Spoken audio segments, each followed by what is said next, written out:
Welcome my friends. আজ ভুটান ভ্রমণের দ্বিতীয় পর্ব নিয়ে চলে এলাম। থিম্পু শেষ করে আজ চলেছি পারোর পথে। নীল আকাশ, সবুজ গহন প্রকৃতির সাথে পরিশ্রুত অক্সিজেনের মিশেল ভুটান। থিম্পু থেকে পারো যাওয়ার জন্য এই পথটি ধরতে হয়, আবার যারা পারো হয়ে আসেন থিম্পু যাওয়ার জন্য ওই একই পথেই ঢুকতে হবে।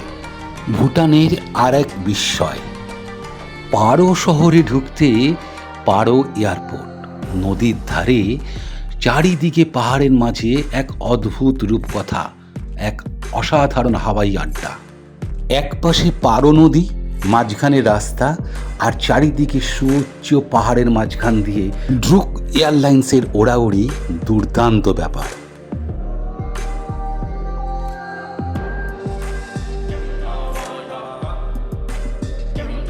ছেলেবেলায় বিমানবন্দরে যেতাম টিকিট কেটে বিমান ওঠানামা দেখতে।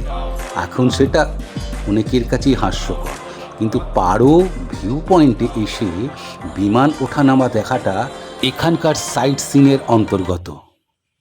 ওয়ার্ল্ডের one of the famous airport পারো এয়ারপোর্ট, অসাধারণ এবং সবথেকে ডেঞ্জারাস এয়ারপোর্ট ওয়ার্ল্ডের মধ্যে one of them which is পারো এয়ারপোর্ট। অসাধারণ ওয়েদার। আজ একটা ফ্লাইট ল্যান্ড যদি করে সেটা দেখার জন্য।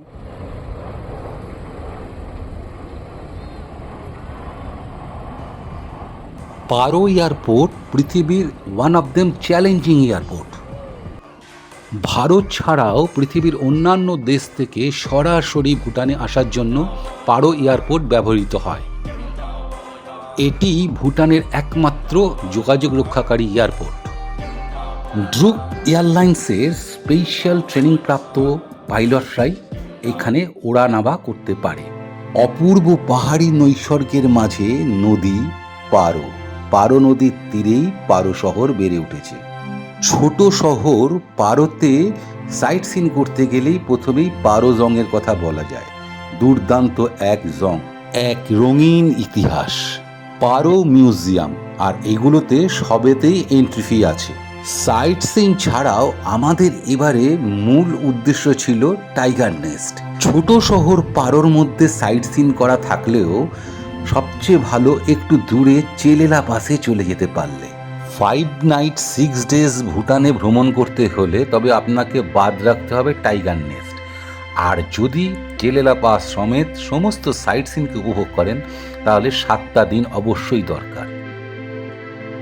৩,৯৮৮ মিটার বা ১৩,০৮৩ ফুট উচ্চতায় ভুটানের সর্বোচ্চ মোটরেবল রোড চেলেলা পাস।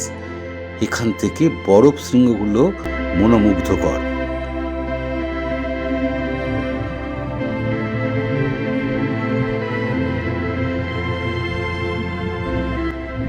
গোধূলি বেলায় পারো শহর অনবদ্য। আজ আমাদের পারোতে চতুর্থ রাত্রি, আর কাল যাব টাইগার নেস্ট। রাত্রিরে পারো শহর অনবদ্য। পারোতে সবচেয়ে কেনাকাটার ভালো জায়গা। সারা ভুটানে এখানে নানান বৈচিত্র্য সামগ্রী আপনি পাবেন, তবে দাম কিন্তু খুব একটা সস্তা নয়। Good morning viewers. ঘুম ভাঙলো সকালবেলা, এখন 6:30 বাজে। একটু বাদে আমরা বেরোবো আমাদের সেই আকাঙ্ক্ষিত ট্যুরের জন্য, অর্থাৎ টাইগার নেস্ট।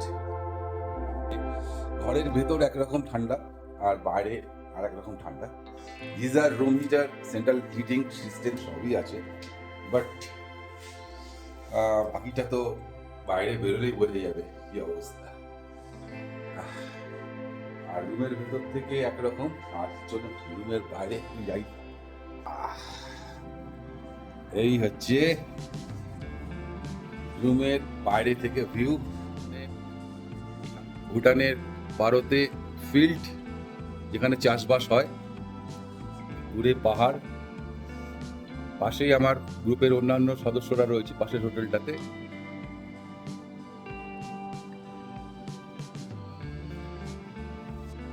আমাদের যেমন সন্ধ্যা আরতি হয়, ওদের সকাল বন্দনাটা অনেকেই করে থাকেন।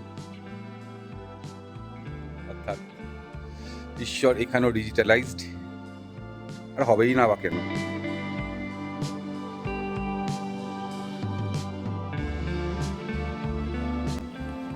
সকাল সকাল ব্রেকফাস্ট টেবিলে কেমন লাগছে? ব্রেকফাস্ট এরকম কোনো কথা নেই, ছোটবেলায় মা বাবা পই পই করে বলে দিয়েছিল ভালো খাবারের সময় no talk. Bread, butter, omelette, poha, puri, সবজি, ফ্রুট জুস এবং সুইট ডিশ। পেট ভরে খেয়ে নাও বন্ধু।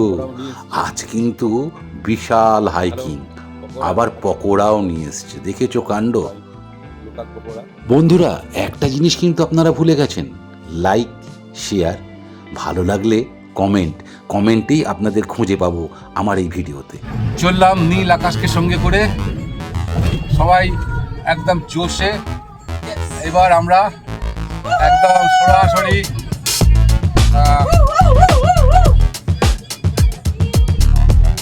টার্গেট টাইগার নেস্ট বা তাকসাম মনাস্ট্রি।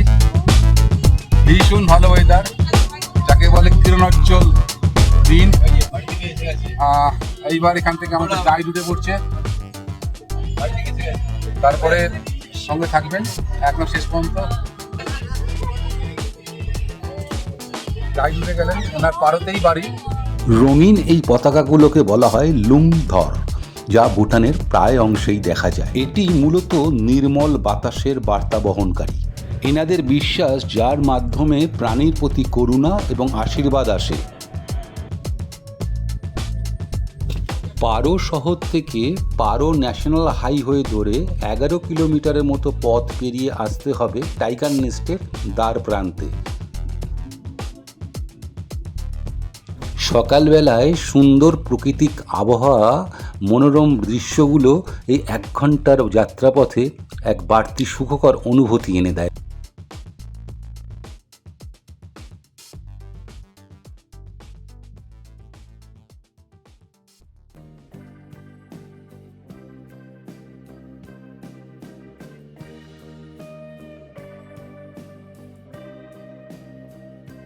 পৌঁছে গেলাম টাইগার নেস্ট বা তাকসাম মনাস্ট্রি যাওয়ার বেস পয়েন্টে। পিছনে টিকিটের কাউন্টার, লম্বা লাইন।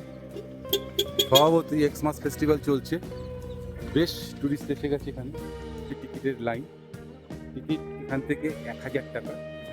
আপনি যেতে পারবেন একদম মনাস্ট্রি, তবে মনাস্ট্রির ভেতরে কিন্তু আপনি ক্যামেরা বা অন্য কোনো জিনিসই ঢুকতে পারবেন। একটা ক্যাফেটেরিয়া আছে, ওটা হাফ পয়েন্ট বলে। ওই হাফ পয়েন্ট পর্যন্ত আগে টিকিট লাগতো না, কিন্তু এখন করে দিয়েছে। এখানে এরকম ছোট ছোট পনি পাওয়া যায়, এই পনিতেও অনেকে চেপে যান। এখান থেকে জন্য 1400 টাকা ভাড়া। তবে আপনি পনি পর্যন্ত তাকসাম কাফে পর্যন্ত যেতে পারবেন, আর ফেরাটা কিন্তু আপনাকে হেঁটেই আসতে হবে পায়ে। কেমন লাগছে? দারুণ। এরা মনে করার কারণ নেই যে যৌবনে হাতে লাঠি চলে এসছে। আসলে এখানে লাঠি নিতেই হবে এবং লাঠি নিয়েই যেতে হবে। আমার টিমের সব সদস্যরা মোটামুটি লাঠি নিয়ে একদম রেডি। হুইসল পড়লেই বলো, টিম নেচার কলিং নেচারের সঙ্গে ঘুরে কেমন লাগছে সব? আপনার কেমন লাগছে? এখানে 100 টাকা লাঠি পিছু বা স্টিক পিছু জমা দিয়ে আপনাকে লাঠি নিতে হবে। ফিরে এসে জমা দিলেই আবার টাকাটা ফেরত পেয়ে যাবেন সবাই। জানুয়ারি মাস নয়, ডিসেম্বর মাস, আর জানুয়ারি হতে মাত্র 3টে দিন বাকি আছে। স্বভাবতই কনকনে ঠান্ডা এখানে এখন চলছে 2 থেকে 3 ডিগ্রি। স্বভাবতই সমস্ত টুরিস্টরা গরম কফি খাচ্ছে এবং তার সাথে একটুখানি এই গরম সেঁকে নিচ্ছে। স্টার্টিং পয়েন্ট থেকে আমরা মোটামুটি 100 ফুট এসেছি। পেছন দিকে টাইগার নেস্টের ওই চূড়াটা দেখা যাচ্ছে। আমরা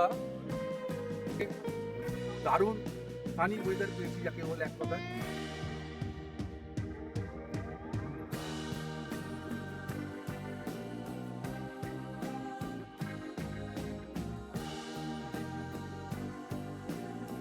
জোশ নিয়ে যেতে হবে। হ্যালো, জোশ, জোশ।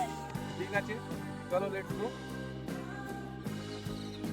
Welcome to tiger nest on the way. Hill ময়না আর প্যারাকিটদের তখন নানান ওড়াউড়ি। এখানে কি কি ধরনের পাখি পাওয়া যায় তার সুন্দর বর্ণনা। পারো উপত্যকার উপর এক খাঁড়াই পাহাড়, আকাশ ছুঁই ছুঁই সেই পাহাড়। প্রায় 300 ফুট এসে গেছি অ্যাবভ। ঠান্ডা বেশ ভালোই, প্রচুর ট্রেক হচ্ছে, যদিও 10,000 ফিট ওপরে। স্বভাবতই অক্সিজেন ডেফিসিয়েন্সি তো একটু লাগবেই, নো প্রবলেম। আসলে বয়সটা কোনো বিষয় নয়, বিষয়টা হচ্ছে এনার্জি এবং কনফিডেন্স। তাকসাম মনেস্ট্রি বা টাইগার নেস্টে যাওয়ার মন্ত্র কি জানেন? ওম মণিপদ্মে হোম। পরিচ্ছন্ন নীল আকাশ, কিন্তু যদি এখানে বৃষ্টি পড়ে না, তখন ওই হুমটা হায় হায় হয়ে যায়।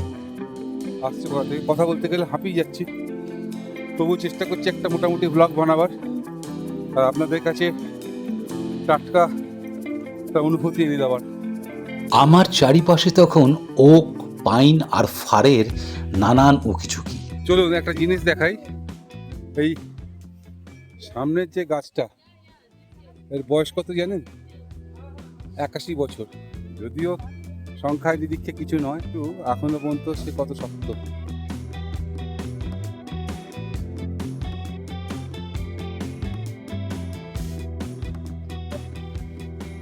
টাইগার নেস্ট যাচ্ছেন, তাহলে যাওয়ার আগে অবভিয়াসলি ভিডিওটা দেখেই যান। মনে করবেন না টাইগার নেস্ট মানে খুব ইজি। কতগুলো পয়েন্টস দেওয়া আছে ভিডিওতে, যেটা ফলো করুন। তারপর টাইগার নেস্টে এসে ডিসিশন নিন, নিচ থেকে ঘোড়ায় নেবেন না পুরো পথটাই হেঁটে যাবেন। যত ব্লগার এর আগে বলে গেছে কোনো ব্যাপার না, ইজি। তাদের কাছে ইজি যারা ইয়াংগেস্ট এবং যারা ট্রেকার্স। আপনাকে সময় নিয়ে আসতে পারলে তাহলে ঠিক আছে, কারণ আপনাকে কিছুটা পথ আমি বলবো যেতে যেতেই বলছি। আজ তো এই পথ তবু চলার পক্ষে যথেষ্ট। ভাবুন তো বন্ধুরা, 1692 সালে এই টাইগার নেস্টের পথ তৈরি হয়। টাকসাং মনেস্ট্রি তখনই সৃষ্টি। হাই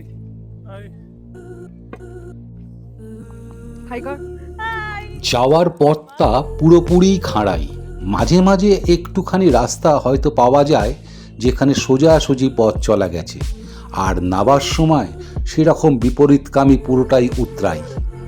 আসা যাওয়ার পথে বসার জায়গা খুবই কম, তাই স্থানীয় গাইডরা গাছে চড়েই বিশ্রাম নেয়। পাহাড়ি পথে তখন রোদের বিচ্ছুরণ আর অন্যরকম রঙের খেলা। যত অল্টিটিউড ওপরে উঠছি তত নিঃশ্বাসের টান আসছে। এটা হবেই পাহাড় ট্রেকিং করতে গেলে। পাহাড়ের ট্রেকিংয়ের মজা আসলে যে জায়গায় সহজে লোকে পৌঁছে যায় না, সেখানে সৌন্দর্যটা ততটা বিমোহিত করে না। সৌন্দর্যকে পেতে গেলে কষ্ট করতে হয়। ওই যে দূরে নিচের সমতল ভূমিটা দেখা যাচ্ছে। সমতল ভূমি মানে পাহাড়ের 10,000 ফুট উঁচুতে বেস ক্যাম্প। অনেকটা রাস্তা, প্রায় 1,500 থেকে 2,000 ফুট ওপরে চলে এসেছি। আহা, ম্যাকানাস গোল্ড। পাহাড়ে রোদ পড়ে তখন রাস্তাটা অনবদ্য, আর পিছনে সৌন্দর্য বারবার পথ আটকে দিচ্ছে, মানে হাতছানি দিয়ে প্রলোভিত করছে দূরের টাইগার নেস্ট।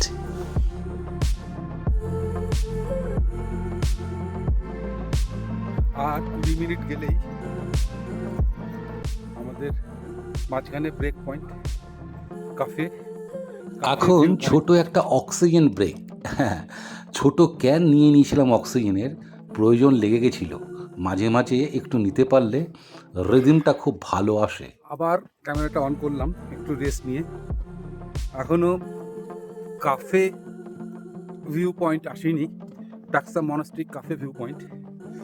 মোটামুটি যে রাস্তাটা নর্মালি 1 ঘন্টা 10 মিনিট আসা যায়, আসলে এত ভিউ, এত সৌন্দর্য, এত মুক্ত প্রকৃতি, যে প্রতিটা মুহূর্তে পাক আমি ঘুরতেই আবার টাইগার নেস্ট উঁকে দিল ওই যে, আর ঠিক নিচেই কাফে ভিউ পয়েন্ট, ওখানেই পৌঁছবো। এটি এখানে একমাত্র কাফেটেরিয়া।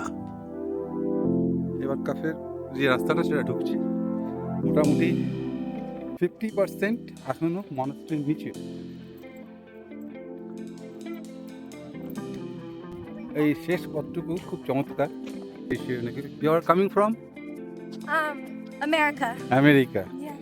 বিশ্বের সমস্ত জায়গা থেকেই টুরিস্ট এখানে আসেন। আরে আসবেই না ভাই কেন? টাইগার নেস্ট বা টাকসাম মনাস্ট্রি, এখানে আমার পিছনেই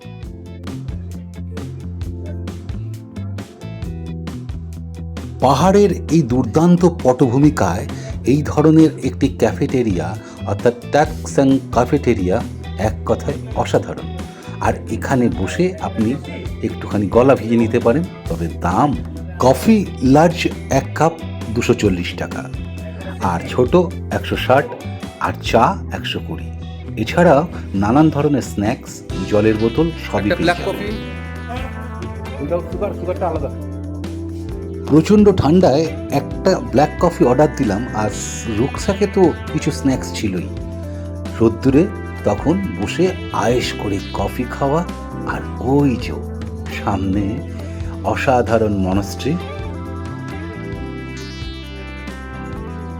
যারা ঘোড়ায় চেপে আসবেন তাদের এখানেই কিন্তু ঘোড়া ছেড়ে দিতে হয়।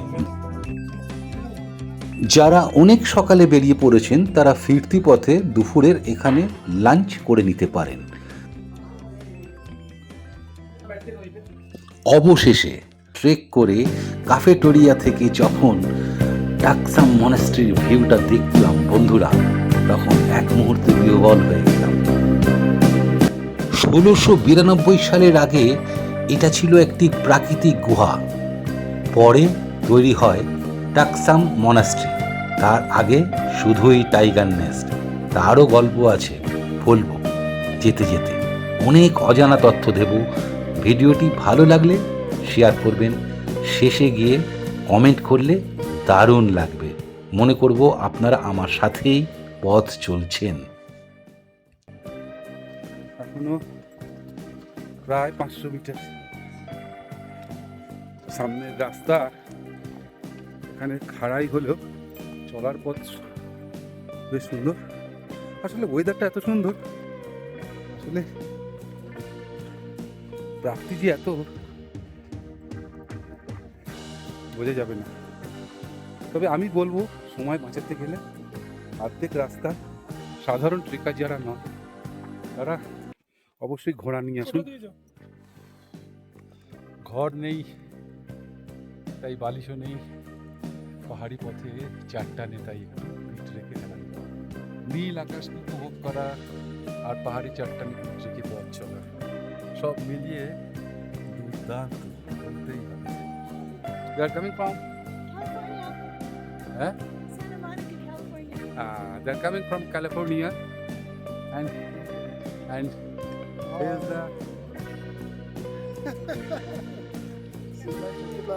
এই পাহাড়ি পথে এখানটা বেশ সংকীর্ণ, কেননা দড়ি দিয়ে রাখা হয়েছে এই জায়গাটায়। এখান থেকে যে কোনো মুহূর্তে ল্যান্ডস্লাইড হয়, একটু বৃষ্টি হলেই। বৃষ্টি নেই, শুকনো দিন, সানি ডেজ, বারবার বলছি। একদম এখান থেকে ল্যান্ডস্লাইড হয়েছে পেছন দিকে।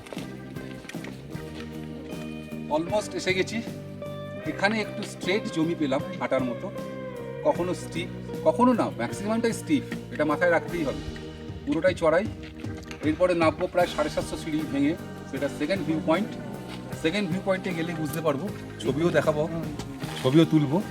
আর একদম টপে যেটা দেখাচ্ছে সেটা টাইগার নেস্টের থেকেও আরও ওপরে। ওইটা স্পেশালি এখানকার বৌদ্ধ মানুষ যারা আছেন, তারা তিব্বতীরা, তারা ওখানে গিয়ে মন্ত্র ঘর, ওখানে মন্ত্রপাঠ করেন আলাদা করে। আমরা আমাদের শরীরের যন্ত্রটা চালু রাখতে পেরেছি, এটাই এনাফ। যাচ্ছি। অসাধারণ, আবার বলছি অসাধারণ ভিউ। অবশেষে সেকেন্ড ভিউ পয়েন্ট। এখান থেকেই হাত বাড়ালেই সেই অসাধারণ, অপার্থিব tiger nest. View point, second view point পৌঁছে গেলাম। আর এই দৃশ্যর ঠিক সামনে নিজেকে রাখতে পেরে গর্বিত বোধ করছি। 3120 মিটার উচ্চতায় এই ধরনের এক স্থাপত্য কি করে তৈরি হলো সত্যি অবাক হয়ে যেতে হয়। টাকসাং মানে বাঘের বাসা। এবার নেমে যেতে হবে সিঁড়িপথ ধরে, আর ওই যে সামনের পাহাড়ে সেই সিঁড়িপথ ধরে উঠে যেতে হবে মন্দিরের কাছে।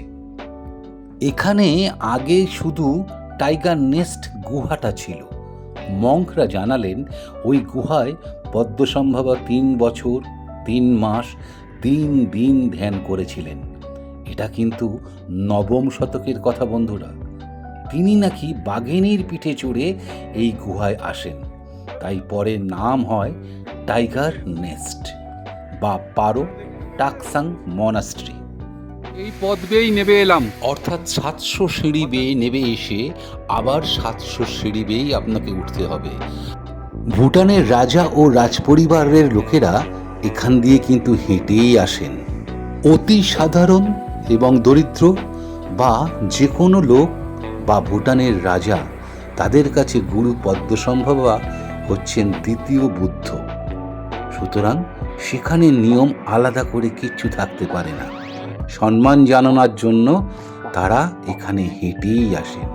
অ্যাকর্ডিং ইনটু লেজেন্ড, স্থানীয় লোকেদের বিশ্বাস উনি দ্বিতীয় বুদ্ধ ছিলেন। উনি তিব্বত থেকে বুদ্ধ ধর্ম নিয়ে এসে ভুটানে প্রচার করেন। চড়াই উতরাই ভেঙে একদম টাইগার নেস্টে ঠিক একদম নিচটা এখান থেকে। আবার মন্দিরে ঢুকতে গেলে কিন্তু 120টা ধাপ পেরোতে হবে। এর সাথে আলাদা সকালবেলায় বেরিয়েছি 10টার সময়, আর 10টার সময় বেরোবার পর এখানে মোটামুটি আসতে 3 ঘন্টা লাগে। আমরা একটু বেশি টাইম নিয়েছি, মানে এত ছবি তুলেছি, এত ঘুরেছি, আর বারবার দেখা পৌঁছে গেলাম টাইগার নেস্টের একদম গোড়ায়। কিন্তু আমি নিজেই এখানে আটকে গেছি, অর্থাৎ আমি ছবি তুলতে আসছিলাম, আমার গেস্ট, আমার যারা গ্রুপে আছে তারা ঢুকে গেছে। এখন আমার ওয়েট করতে হচ্ছে, কেন গাইড চলে গেছে ভেতরে, এলে আমাকে নিয়ে যাবে। সামহাউ আমাকে একটু বাইরে ওয়েট করতে হচ্ছে এখন। আমার পেছনেই মন্দিরের লকার রুম। এখানে সমস্ত জিনিস রেখে যেতে হবে, সিকিউরিটি ভীষণ কড়া। আর এটাই হোলি কুণ্ড। গুহামুখ থেকে নিঃসৃত জল আপনি পান করতে পারেন। অনেকেই জানেন বৌদ্ধ ধর্মের 3টি শাখা। প্রথমে হীনযান, তারপর মহাযান, তারপর বজ্রযান। আর বজ্রযানই হচ্ছে তন্ত্র সাধনার বিষয়। অবশেষে ওরা ঘুরে এসেছে, এবার আমার যাওয়ার পালা। Achieved tiger nest. টাইগার নেস্টে তো পৌঁছে গেলাম, ভেতরেও দর্শন হয়ে গেল। অসাধারণ এক ঐতিহ্য, এক সংস্কৃতি যা বৌদ্ধ ধর্মকে বহন করে। মন্দিরের ভেতর তো ক্যামেরা নিয়ে যাওয়া এলাও নয়, পুরোটাই পাথর কেটে সেই সময় কীভাবে যে তৈরি হয়েছিল ভাবা যায় না। অনেকটা আমাদের কেদারনাথের মতো। কেদারনাথের মন্দির কীভাবে যে তৈরি হয়েছিল এবং প্রচণ্ড ভূমিধসের পরেও সে কীভাবে যে অক্ষত রইল, ভাববার বিষয়। 1998 সালে সেরকম এই মন্দিরটিও সম্পূর্ণ ভস্মীভূত হয়ে যায় আগুন লেগে। তারপরে আবার নতুনভাবে তৈরি করা হয়। প্রকৃতি আর মানব এই দুয়ের মিলবন্ধনেই বোধহয় ঈশ্বর তাকে রক্ষা করে চলেছেন প্রতি মুহূর্তে, প্রতি সময়। আমরা আবার যতটা পথ এসেছি বেরিয়ে যাওয়া ট্রেকিং করে। সময় এখন 3:05, জানি না কতক্ষণে পৌঁছাতে পারবো। ডিসেম্বরের বিকেল একটু দীর্ঘস্থায়ী। নেমে আসছি এক রাশ বেদনা আর অসাধারণ খুশি নিয়ে। পাখিরাও বাসার ফেরার শেষ তাগিদ অনুভব করছে। আমরা অনুভব করছি একটু গলা ভিজিয়ে নেওয়ার। গুড মর্নিং বলে সকালবেলায় চা খেয়েছিলাম আর গুড মর্নিং জানিয়েছিলাম, মনে আছে তো? এখন কমপ্লিট ট্রেকিং করে এই কাফেতে ফিরে এসেছি, আর এখন হাতে চা। আকাশের চাঁদ প্রায় উঁকি মারছে। এখন বিকেল 5টা নেমে এসেছি। এখানে ওয়াশরুম, নো, ভুটানে কিন্তু ওয়াশরুম নয়, ভুটানে বলতে হবে রেস্ট রুম। তারপরে চাটা খেয়ে এবারে আমরা নেমে আসবো। আমাদের মিশন টাইগার নেস্ট সাকসেস। পৃথিবীর একমাত্র দূষণহীন দেশ থেকে এক বুক অক্সিজেন নিয়ে এবার ঘরে ফিরে যাওয়ার পালা। কেমন লাগলো বন্ধুরা ভিডিওটা? শেষ পর্যন্ত যারা দেখেছেন ধন্যবাদ। যাবতীয় তথ্য ডেসক্রিপশন বক্সে দেওয়া রইল।